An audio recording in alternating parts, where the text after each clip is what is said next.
जय श्री राधे, हर हर महादेव। दोस्तों, आज मैं सुनाने जा रही हूँ हरितालिका तीज की व्रत कथा।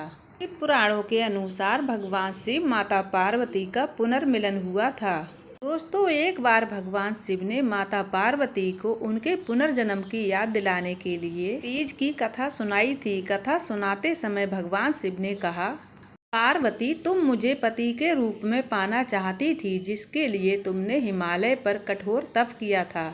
सर्दी, गर्मी, बरसात, तुमने सभी कष्टों को सहा। इसे देखकर तुम्हारे पिता बेहद दुखी थे।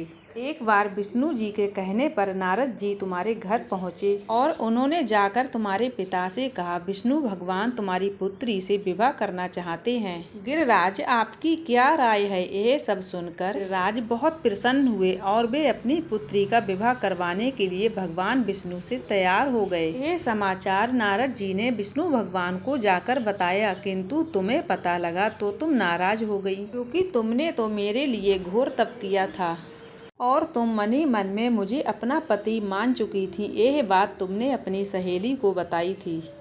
तब तुम्हारी सखी ने तुम्हारी मदद करने के लिए तुम्हें एक घने जंगल में छुपा दिया। वह वन ऐसा था जहां तुम्हारे पिता कभी नहीं पहुंच सकते थे।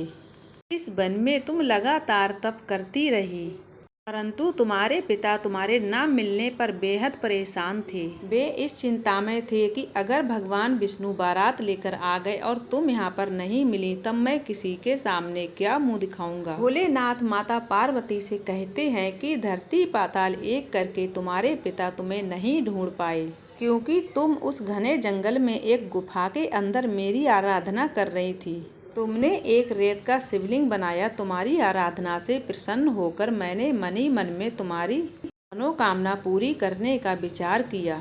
इस बीच तुम्हारे पिता तुम्हें खोजते खोजते गुफा में पहुंच गए। तुम्हें वहां पर पाकर गिरिराज बेहद खुश हुए, परंतु तुमने अपने पिता से कहा कि तुमने मुझे अपना वर चुना है और तुमने घोर तप किया है और आज ये तप मेरा सफल हो गया है। भोलेनाथ ने मेरा वरण कर लिया है, किंतु आप मेरा विवाह शिव जी के साथ करने को तैयार हैं, तब तो मैं आपके साथ चलूंगी। यह सब सुनकर गिरिराज तुम्हारा विवाह मुझसे करने को तैयार हो गए।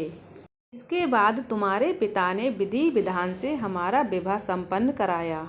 हे पार्वती, जिस तरह तुमने मेरा यह कठोर व्रत किया, ठीक इसी प्रकार अगर कोई स्त्री हरितालिका तीज का व्रत करे, विश्वास और निष्ठा के साथ करेगी, तब मैं उसे मन वांछित फल प्रदान करूंगा और अखंड सौभाग्य का वरदान भी दूंगा।